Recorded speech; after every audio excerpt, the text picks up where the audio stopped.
اعوذ باللہ من الشیطان الرجیم، بسم اللہ الرحمن الرحیم۔ نیاز کرتے ہوئے کنڈو کی نیاز ہو یا نیاز حضرت امام جعفر صادق علیہ السلام یا کوئی بھی نیاز، اور بالخصوص یہ نیاز کا اہتمام لوگ کرتے ہیں اور اس میں کچھ چیزوں کا خیال نہیں رکھتے ہیں۔ مثلا مکس گیدرنگ کر رہے ہیں، عورتیں ایک جگہ پر اکٹھی ہیں، مرد بھی، اور درمیان میں جو ہے وہ نیاز ہے اور دعا ہو رہی ہے۔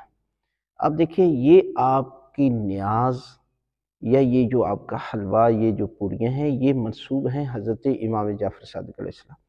لہٰذا آپ اپنی مرضی سے ایسا کام نہ کریں کہ جن کا اجر کی بجائے آپ کو گناہ ملے، حرام میں مبتلا ہو رہے ہیں، اور ایسی غلطی کرنے سے یقیناً آپ کی ساری عبادت ضائع ہو جاتی ہے۔ لہٰذا آپ جو ہے وہ پردے کا اہتمام کریں اور اس طریقے کے ساتھ نیاز دیں کہ جس طرح امام چاہتے ہیں۔ لہٰذا اور پھر وہ ایسی چیزیں پڑھنا، ایسے معجزے بیان کرنا جن کی کوئی حقیقت نہیں ہے۔ آپ دیکھیں، ماہ رمضان آتا ہے تو ماہ رمضان میں روزہ باطل کرنے والی 9 چیزیں، ان میں سے ایک یہ ہے اللہ اور اللہ کے رسول پر جھوٹ باندھنا۔ یعنی آپ روزے کی حالت میں کوئی ایسا جو ہے وہ فرمان جاری کر دیتے ہیں اور کہتے ہیں کہ یہ اللہ کے رسول نے فرمایا، حالانکہ وہ نہیں فرمایا، تو یقیناً آپ کا روزہ باطل ہے۔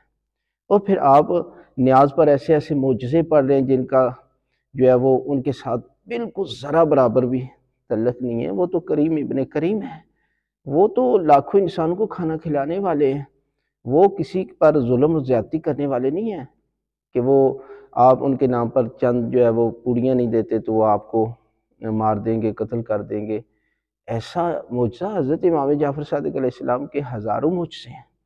اس سے بڑا معجزہ کیا ہو سکتا ہے کہ آج پوری دنیا میں ان کا ذکر ہے، آپ ان کے فرمان کو جاری کریں۔ جس طرح امام کے دور میں ایک شخص نے دعویٰ کیا کہ میں خالق ہوں، جاد ابن درم، تو امام نے اس سے پوچھا کہ ان کی تعداد کتنی ہے؟ اس نے کہا مجھے نہیں پتہ۔ آپ نے فرمایا ان میں نر کتنے، مادہ کتنے؟ اس نے کہا مجھے نہیں پتہ۔ آپ نے فرمایا یہ جو مشرق والے ہیں ان کا رخ موڑ دو مغرب کی طرف، تو اس نے کہا میں ایسا نہیں کر سکتا۔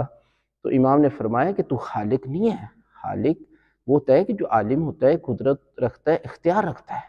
اور امام نے 2 رکعت نماز پڑھ کے پھر فرمایا کہ یہ نر کتنے، مادہ کتنے ہیں؟ امام نے فرمایا کہ یہ میرا معجزہ ہے، میں اپنی طاقت سے نہیں، اللہ کی دی ہوئی طاقت سے یہ کام انجام دیتا ہوں۔ لہٰذا اس قسم کے معجزے بیان کریں، وہ معجزے کے جن کا حقیقت کے ساتھ کوئی تعلق نہیں ہے، ان کو کسی صورت میں بھی بیان نہ کریں، وگرنہ آپ ثواب کی بجائے الٹا جو ہے وہ آپ کو گناہ ملے گا۔